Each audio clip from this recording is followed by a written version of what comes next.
Hey lovely people, have a beautiful day. Welcome back to our channel అందాల లోగిలి. ఈరోజు మనం పసుపు తాడు అనే కథను విందామా? రచించిన వారు శ్రీ బాచీ గారు. పుట్టుకతోనే గర్భసంచి లేని, కనీసం శారీరక సుఖమైనా ఇవ్వలేని ఆమెను పెళ్ళై పిల్లలున్న ఆ డాక్టర్ తనను పెళ్లి చేసుకోవడం వెనుక ఉన్న అసలు నిజాన్ని తెలుసుకున్న ఆమె అతనికి ఎలాంటి షాక్ ఇచ్చింది? ఇంతకీ ఏమిటా నిజం? చివరికి ఏం జరిగింది? ఈ కథలో విందామా? ఇక కథలోకి వెళ్తే, నిండు పౌర్ణమి, మంద్రంగా వీస్తున్న చిరుగాలికి గలగలమని కదులుతున్న కొబ్బరాకులు తమపై తారాటలాడుతున్న వెన్నెల కిరణాలను పట్టి నిలబెట్టాలని విశ్వప్రయత్నం చేస్తున్నాయి.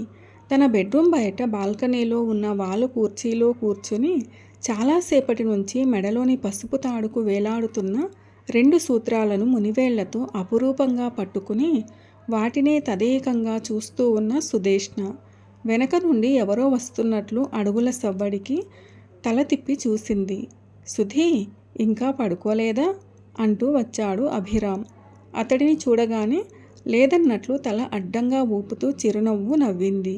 ఇప్పటి వరకు నిద్రపోకుండా ఈ చల్లగాలిలో కూర్చుని ఏం చేస్తున్నావు?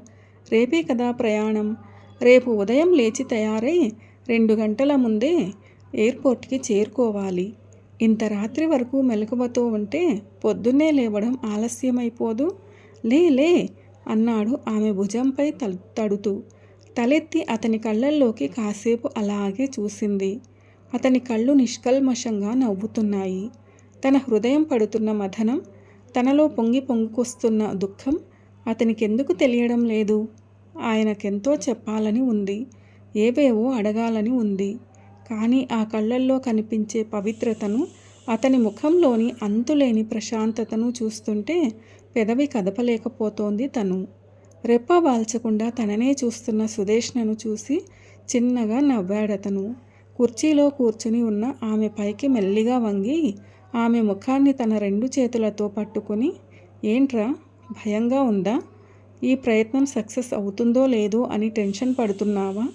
చిన్నపిల్లను బుజ్జగిస్తున్నట్లుగా లాలనగా అడుగుతూ ఇంకొంచెం వంగి ఆమె నుదిటిపై సున్నితంగా చుంబించాడు. ఆమె కళ్ళల్లో చివ్వున నీళ్లు చిప్పిల్లాయి. ఆ స్పర్శ చిన్నప్పుడు తన తండ్రి తనను ఎత్తుకుని నుదురుపై ముద్దాడినట్లుంది. ఏయ్, ఏమిటిది? ఎందుకా కన్నీళ్ళు? ఆమె చెంపలపైకి జారుతున్న కన్నీళ్లను తుడుస్తూ చెప్పాడు. పూణేలోని Galaxy care chief doctor Malhotra and అతని టీం ఈ ఆపరేషన్ చేయడంలో సిద్ధహస్తులు. ఇప్పటి వరకు ఆబ్సెన్స్ ఆఫ్ యూట్రస్ కేసెస్ చాలా అటెండ్ చేసి తన ఆపరేషన్స్ ద్వారా ఎందరికో స్త్రీత్వాన్ని, మాతృత్వాన్ని ప్రసాదించాడు. వైష్ణవి పంపిన నీ రిపోర్ట్స్ చూసి అవన్నీ పరీక్షించాకే నీకు యూటరస్ ట్రాన్స్ప్లాంటేషన్ చేయటానికి ఆయన ఒప్పుకున్నాడు. ముంబైలోని తన గర్భసంచిని నీకు ఇవ్వడానికి ఒక డోనర్ని కూడా డాక్టర్ సమీర్ ఏర్పాటు చేశారు. ఒకవేళ ఇది సక్సెస్ కాకపోయినా ప్రాబ్లం లేదు. నీకు కాబోయే భర్త సమీర్ చాలా మంచివాడు. వాస్తవానికి నువ్వు పిల్లలను కనాలనే నిబంధనలేవీ లేవు, అతను పెట్టలేదు. నీ పరిస్థితి పూర్తిగా అవగాహన చేసుకున్నాకే నిన్ను పెళ్లి చేసుకోవడానికి ఒప్పుకున్నాడు. కాకపోతే ఇదంతా కేవలం నీ సంతృప్తి కోసమే. నువ్వు కోరుకున్నదే. నువ్వు బీడునేలగా మిగిలిపోకూడదు. అందరు ఆడాళ్ళలా సుక్షేత్రం అవ్వాలి. సమీర్ పేరెత్తగానే సుదేష్ణ ముఖంలో కదిలిన అసహన వీచిక అభి దృష్టిని దాటిపోలేదు. కుర్చీలో నుంచి లేచి నిల్చుంది సుదేష్ణ. ఆమె అయిష్టతను గమనించినట్లే నటిస్తూ, సరే, ఇవన్నీ మాట్లాడుకుంటూ కూర్చుంటే తెల్లారిపోతుంది. పద పద, ఆల్రెడీ వైష్ణవి నిద్రపోకుండా నా కోసం ఎదురు చూస్తూ ఉంటుంది అంటూ సుదేష్ణ భుజాలపై చేయి వేసి నడిపించుకుంటూ వెళ్ళి బెడ్ పైన పడుకోబెట్టి దుప్పటి కప్పాడు. గది బయటికి వెళ్ళి తలుపు దగ్గరగా వేస్తూ ఏదో గుర్తొచ్చినట్లు, ఓయ్, నా 2వ పెళ్ళామా, వెళ్ళేటప్పుడు నేను కట్టిన నా తాళి నాకిచ్చి వెళ్ళు. మళ్ళీ సమీర్కి ప్రాబ్లం అవుతుంది నవ్వాడు. అతను అన్న తీరుకు సుదేష్ణ కూడా పక్కున నవ్వేసింది. అమ్మయ్య, నవ్వింది నా రాక్షసి అంటూ తలుపు వేసేసి తన పడక గదిలోకి వెళ్ళిపోయాడు. గదిలో వైష్ణవి ఓ పక్కకి ఒత్తిగిలి నిద్రపోతుంది. తను పడక మీదకు చేరుకుని లైట్ ఆర్పి బెడ్ ల్యాంప్ వేయబోయి ఆ ప్రయత్నాన్ని విరమించుకున్నాడు. కిటికీలోంచి తెల్లని వెన్నెల కిరణాలు సూటిగా వచ్చి వైష్ణవి చెక్కిలిపై పరుచుకున్నాయి.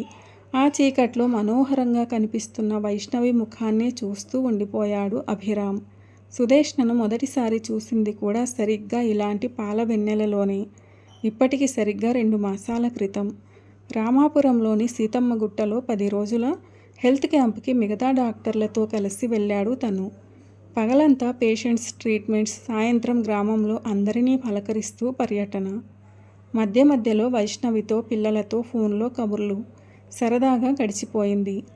ప్రతి సంవత్సరం ఇలా డాక్టర్స్ అసోసియేషన్ నుండి కొందరు డాక్టర్లతో కలిసి ఇలాగే కొన్ని పల్లెటూర్లను ఎంపిక చేసుకుని ఉచిత వైద్యాన్ని అందించడానికి క్యాంపులు పెట్టుకుని వెళుతూ ఉంటాడు అభిరామ్. అదేమిటో గతంలో తను వెళ్ళి సేవ చేసిన గ్రామాలకు ఈ గ్రామానికి ఏదో ప్రత్యేకమైన తేడా ఉందనిపించింది. భగవంతుడు ఎందుకో ప్రకృతి సొగబులతో అతి ప్రత్యేకంగా తీర్చిదిద్ది ఈ గ్రామాన్ని ఇక్కడి ప్రజలకిచ్చాడా అనిపించేలా అందంగా ఉంది ఈ ఊరు. ఆ రోజు పౌర్ణమి.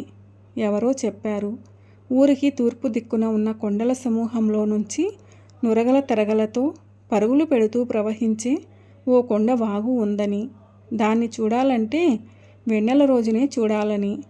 భోజనాలు ముగిశాక స్నేహితులతో కలిసి ఆ కొండవాగును చూద్దామని వెళ్ళాడు అభిరామ్. అక్కడ కనిపించింది వాగు ఒడ్డున ఉన్న ఇసుక తిన్నెల్లో చంద్రుడు చెక్కిన వెన్నెల శిల్పంలా కూర్చుని కృష్ణుని రాకకై వేచి ఉన్న రాధికలా ఒంటరిగా. తను తెల్లని చీరలో ఆమెను చూడగానే వెన్నెలే ఆమె పైనుండి ప్రవహించిపోతుందా అన్నట్లుగా అద్భుతంగా ఉంది. ఆమె వాళ్ళ అలికిడి విని నెమ్మదిగా లేచి వెళ్ళబోయింది. అయ్యయ్యో, కూర్చోండి, మీ ఏకాంతాన్ని భంగం చేసినట్లున్నాము, మేమే వెళ్ళిపోతాం అన్నాడు అభిరామ్. ఆమె ఓమారు అతనికేసి చూసి నిశ్శబ్దంగా అక్కడి నుంచి వెళ్ళిపోయింది. అంత చీకటిలోనూ ఆమె చూపులోని నైరాశ్యాన్ని, ఆమె నడకలోని నిర్లిప్తతను గమనించాడు అభిరామ్. ఆ మర్నాడు సాయంత్రం సుదేష్ణ నిలయం నుంచి అభిరామ్కి పిలుపొచ్చింది. విస్తుపోయాడు అతను. తనకి ఇక్కడ ఎవరూ తెలియదు. తననెందుకు పిలిపించినట్లు? ఫ్రెండ్స్తో చెప్పి ఆ ఇంటికి బయలుదేరాడు. అదో డూప్లెక్స్ బంగళా. 30 గడపలున్న ఆ ఊరంతటిలో అదే పెద్ద బంగళా. పాతకాలపు అభిరుచితో చూడటానికి చాలా బాగుంది. గోడ మీద సుదేష్ణ నిలయం అంటూ పెద్ద అక్షరాలతో చెక్కి ఉంది. గుమ్మంలో అడుగుపెట్టగానే పాలేరు ఎదురొచ్చి వినయంగా లోపలికి తీసుకెళ్ళాడు. అక్కడ హాల్లో ఓ పెద్దావిడ కూర్చుని ఉంది. వయసు 70-80కి మధ్య ఉండవచ్చు. రండి బాబు అంటూ పిలిచింది. తేనీటి సేవనం పూర్తయ్యాక విషయంలోకి వస్తూ, బాబు, మీ భార్య కూడా ప్రత్యేకంగా ఆడవాళ్లను చూసే డాక్టరు అని తెలిసింది. అమ్మాయి ఇక్కడకు రాలేదా అడిగింది అభిరామ్ని చూస్తూ. అందుకు అభిరామ్ నవ్వుతూ, అవునండి, నా భార్య వైష్ణవి గైనకాలజిస్టు.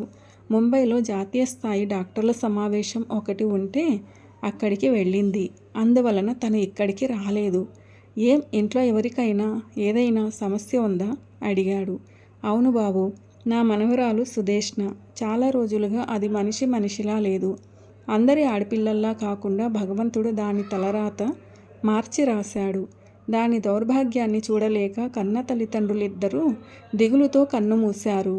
ఆవిడ గొంతు జీరబోయింది. కళ్ళల్లో నీళ్లు తిరుగుతుండగా మళ్ళీ చెప్పింది. వాళ్ళు పోయి 5 సంవత్సరాలు దాటింది. అప్పటి నుండి అది మన లోకంలో లేదు. ఎప్పుడూ ఏదో ఆలోచిస్తూ ఒంటరిగా ఉంటుంది. ఎవరి మాట వినదు. ఎవరితో మనసు విప్పి మాట్లాడదు. ఎందరో డాక్టర్ల దగ్గర చూపించాము. పరిస్థితిలో మార్పు లేదు. దాని తండ్రి దానికి రాసిచ్చిపోయిన పొలాలు, తోటలు ఎన్ని ఉంటే ఏం, ఎంతెంత ఆస్తులు ఉంటే ఏం, ఎంత పెద్ద చదువు చదివితేనేం, దాని మనసులో ఉన్న ఆ దిగులును తీసివేయలేనప్పుడు. మధ్యలో కొంచెం ఊపిరి పీల్చుకుని చెప్పింది.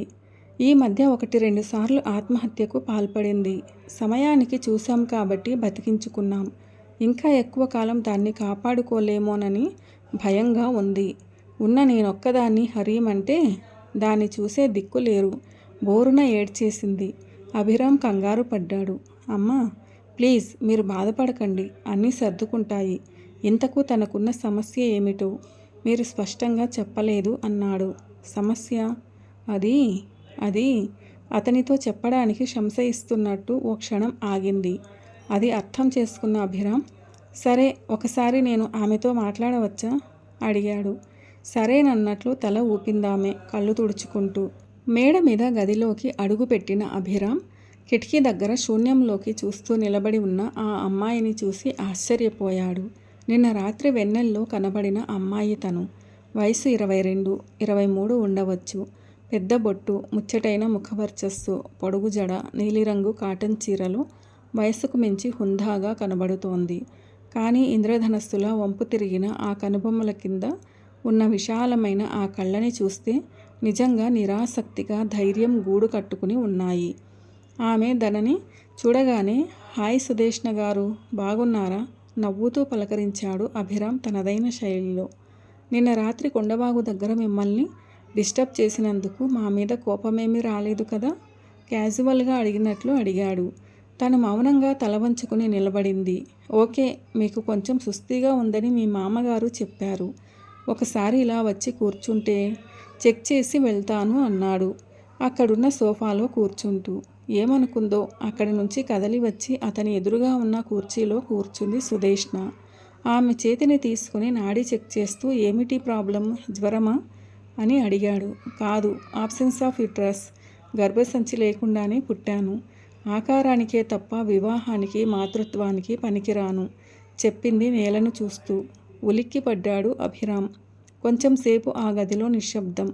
కొన్ని క్షణాల పాటు అతడి మెదడు పనిచేయడం మానేసింది. క్రింద బామ్మ మీతో చెప్పిందంతా విన్నాను. ఆమె చెప్పలేకపోయిన ఆ స్పష్టమైన విషయం ఇదే. ఐఎమ్ బ్యారెన్ అన్ ప్రొడక్టివ్ మళ్ళీ చెప్పింది. గొంతులో చిన్నపాటి వణుకు తొణుకు లేకుండా నిబ్బరంగా చెబుతున్న సుదేష్ణ వైపు అలా చూస్తూ ఉండిపోయాడు. ఇంత అందమైన అమ్మాయికి అంత భయంకరమైన సమస్య. సుదేష్ణ నెమ్మదిగా లేచి వెళ్ళి బీరువాలో తన మెడికల్ రిపోర్ట్స్ తీసుకొచ్చి అభిరామ్ చేతిలో పెట్టింది. ఎంఆర్కేహెచ్ సిండ్రోమ్ స్త్రీలలో పునరుత్పత్తి వ్యవస్థను ప్రభావితం చేసే ఒక రుగ్మత. ఇది గర్భాశయం అభివృద్ధి చెందని లేదా హాజరు కాని పరిస్థితిని సూచిస్తుంది.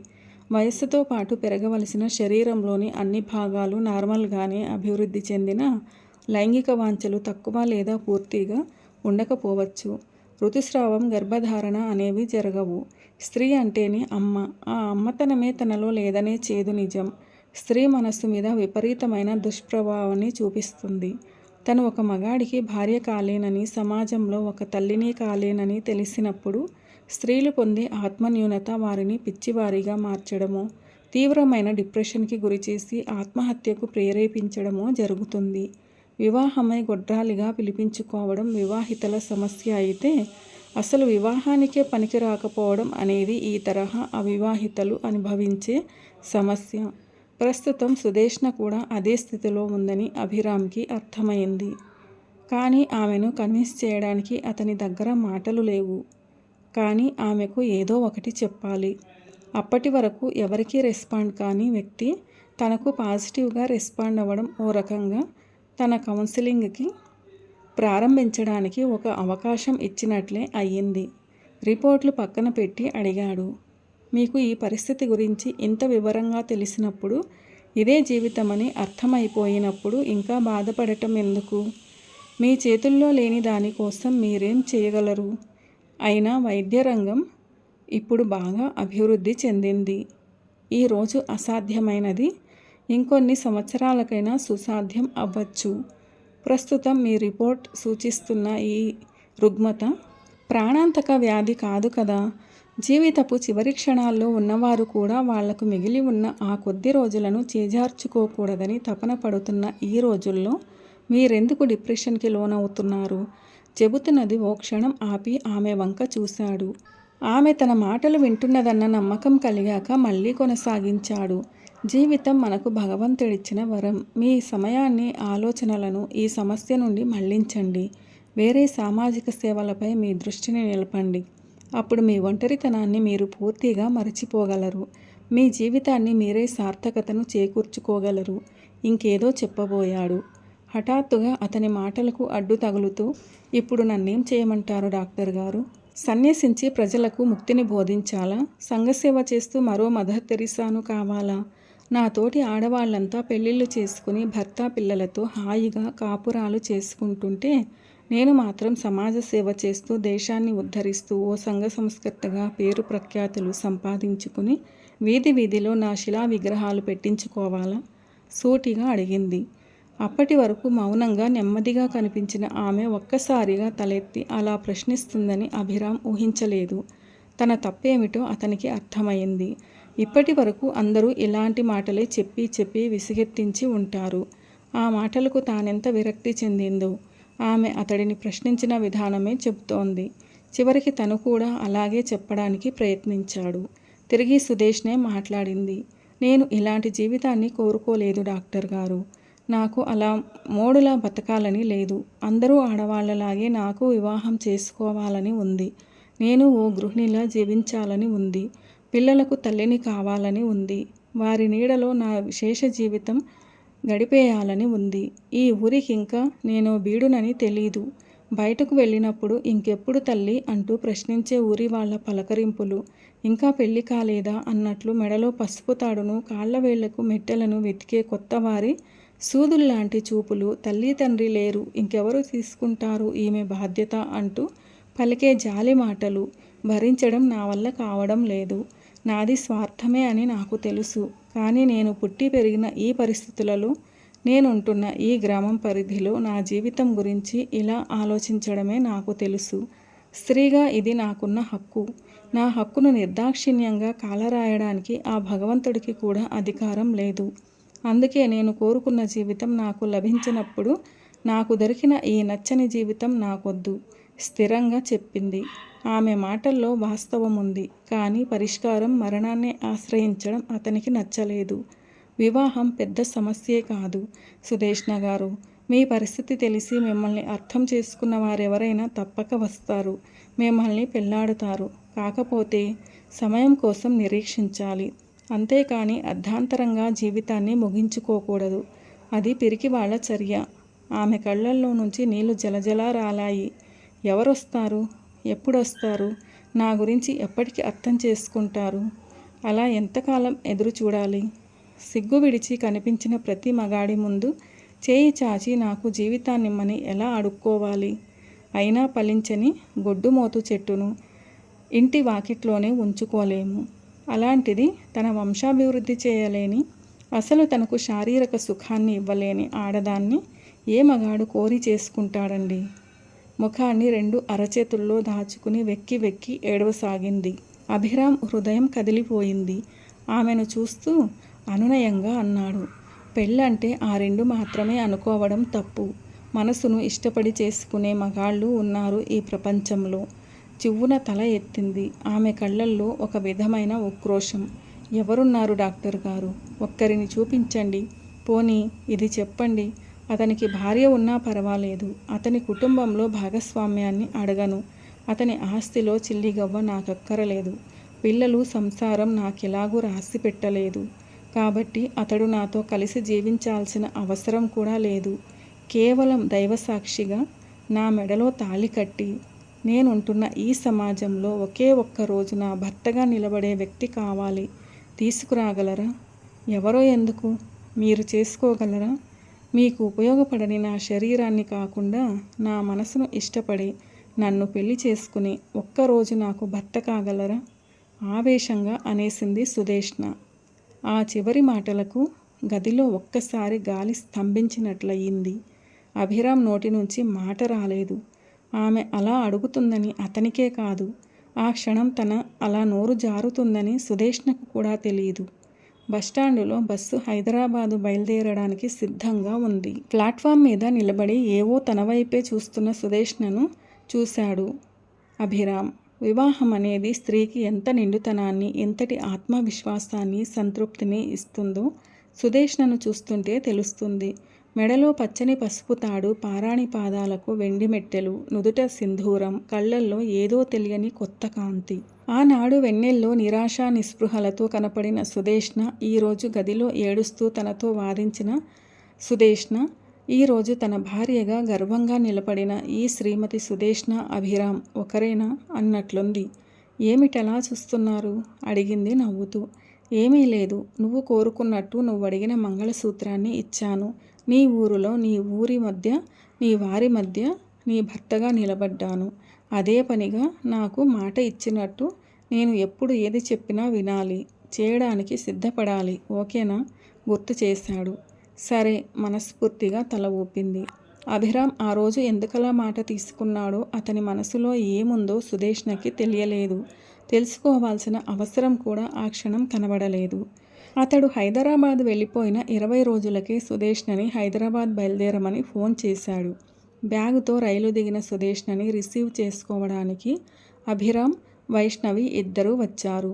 పార్వతీ పరమేశ్వరుల్లా ఒకరి కోసం ఒకరు పుట్టినట్లుగా ఉన్న ఆ భార్యాభర్తలను చూసేసరికి సుదేష్ణ ముఖంలో వెలుగు తగ్గింది. రా సుదేష్ణ, ప్రయాణం బాగా జరిగిందా? నవ్వుతూ ఆమె చేతిలోని ట్రావెలింగ్ బ్యాగ్ని తీసుకుని చనువుగా సుదేష్ణ చేతిని పట్టుకుని కారులో కూర్చోబెట్టి తను ఆమె పక్కనే కూర్చుంది వైష్ణవి. ఇంటి దగ్గర కారు దిగగానే ఇంద్రభవనంలా ఉన్న అభిరామ్ ఇంటిని విప్పార్పి చూసింది సుదేష్ణ. ఇంత గొప్ప వ్యక్త ఓ సామాన్యుడిలా తన మాటలకు తల ఒగ్గి తన మెడలో తాళి కట్టింది. లోపలికి వెళ్ళాక హాల్లో ఎదురుగా గోడ మీద ఉన్న పెద్ద ఫోటోలో భార్యాభర్తలతో పాటు 5-6 ఏళ్ల వయసున్న 2 పిల్లలున్నారు. వాళ్ళు మా పిల్లలు, ఊటీలో వాళ్ళ అమ్మమ్మ దగ్గర ఉండి చదువుకుంటున్నారు చెప్పింది వైష్ణవి ఓ గది చూపిస్తూ. ఈ రాత్రికి తిని రెస్ట్ తీసుకో, రేపు ఉదయం మనం హాస్పిటల్కి వెళ్ళాల్సి ఉంటుంది. నీకేం కావాలో అన్నీ అదిగో ఆ యాదమ్మ చూసుకుంటుంది చెప్పింది. సుదేష్ణకి ఏమీ అర్థం కాలేదు. తనను ఎందుకు రమ్మన్నాడు, ఏం చేయబోతున్నాడు, అంతా అగమ్యగోచరంగా ఉంది.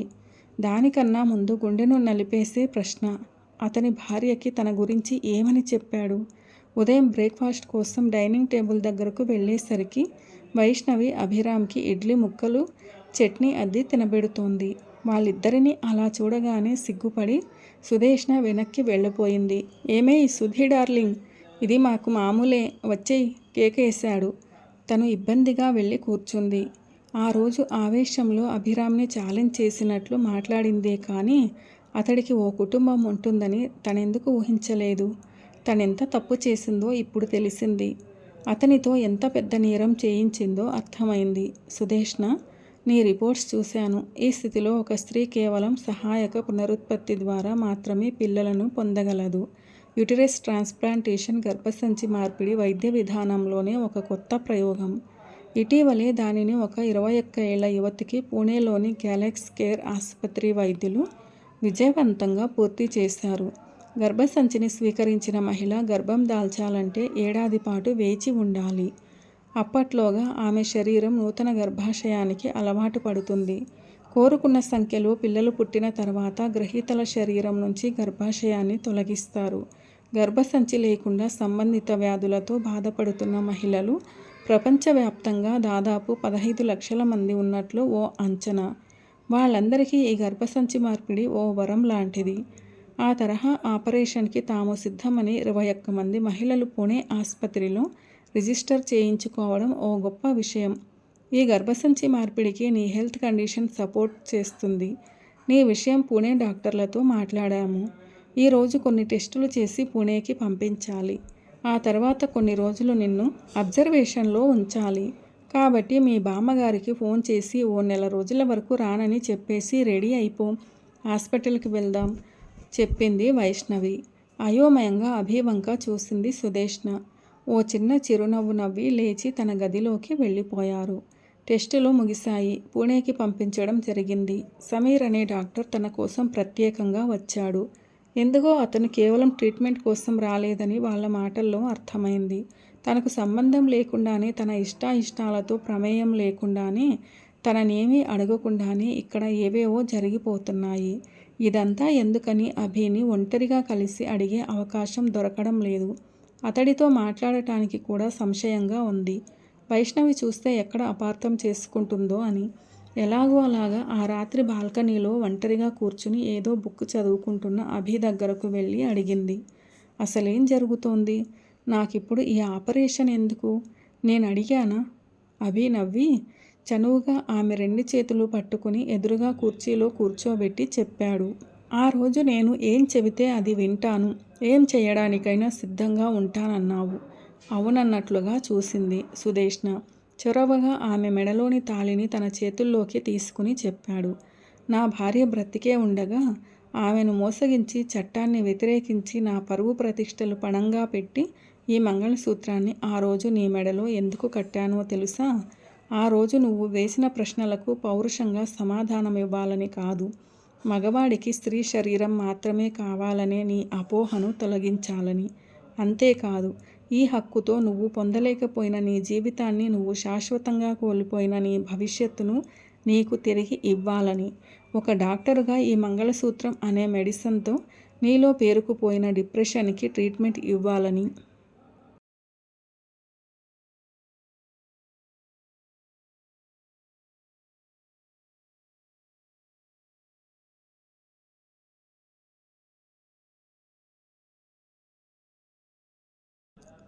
ఒక స్త్రీ మెడలో ఎవరైతే ఈ మంగళసూత్రం కడతాడో అప్పటి నుంచి అతడే ఆమెకు భర్త, తండ్రి, సోదరుడు, తనయుడు అన్నీ. కానీ వైష్ణవి, భర్తగా నా ధర్మాన్ని వేడి నీకు భర్తను కాలేను, కానీ తండ్రిని కాగలను. నీ తండ్రే బతికి ఉంటే నువ్వు సంపూర్ణ ఆరోగ్యవంతురాలయ్యే ఏ ఒక్క అవకాశాన్ని వదిలిపెట్టేవాడు కాదు. ఈరోజు నీ బాధ్యతను స్వీకరించిన నేను అంతే. ఇప్పుడు ఈ ఆపరేషన్ వలన నీ శరీరం మాతృత్వానికి సిద్ధమవుతుంది. సమీర్తో వివాహం నీ జీవితాన్ని పరిపూర్ణం చేస్తుంది. ఆ రోజు నువ్వు అడిగిన అన్ని ప్రశ్నలకు సమాధానం ఇప్పుడు నీ ముందుంది చెప్పాడు. అప్పటి వరకు మౌనంగా వింటున్న సుదేష్ణ చివ్వున తలెత్తింది. సమీర్ డాక్టర్ అందుకోసం వచ్చాడా? అంటే నేను ఇంకో పెళ్లి చేసుకోవాలా? ఇంకో పెళ్లి కాదు సుధీ, సమీర్తో జరగబోయేది అసలైన పెళ్లి. మనిద్దరికీ జరిగింది పెళ్లి కాదు, అది ఒక బాధ్యత, ఒక ఒప్పందం. సుదేష్ణ అయిష్టంగా లేవబోయింది. సుధీ, నాకు మాట ఇచ్చావు చెప్పాడు అభిరామ్. సుదేష్ణ మరి మాట్లాడలేదు. అంతే.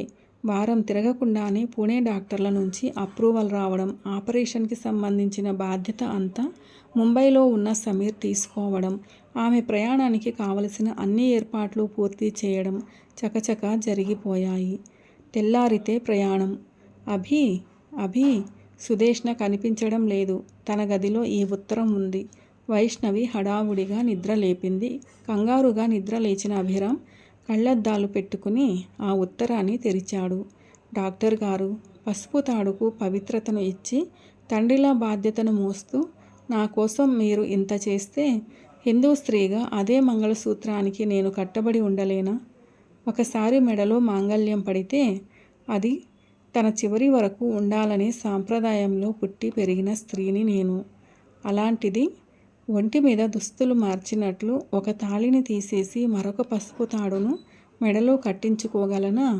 ఒక డాక్టర్గా మీకు నేను పేషెంట్ను కావచ్చు, కానీ నాకు బ్రతుకునిచ్చి ఒక గృహిణిగా ఈ సమాజం ముందు నిలబెట్టిన దేవుడు మీరు.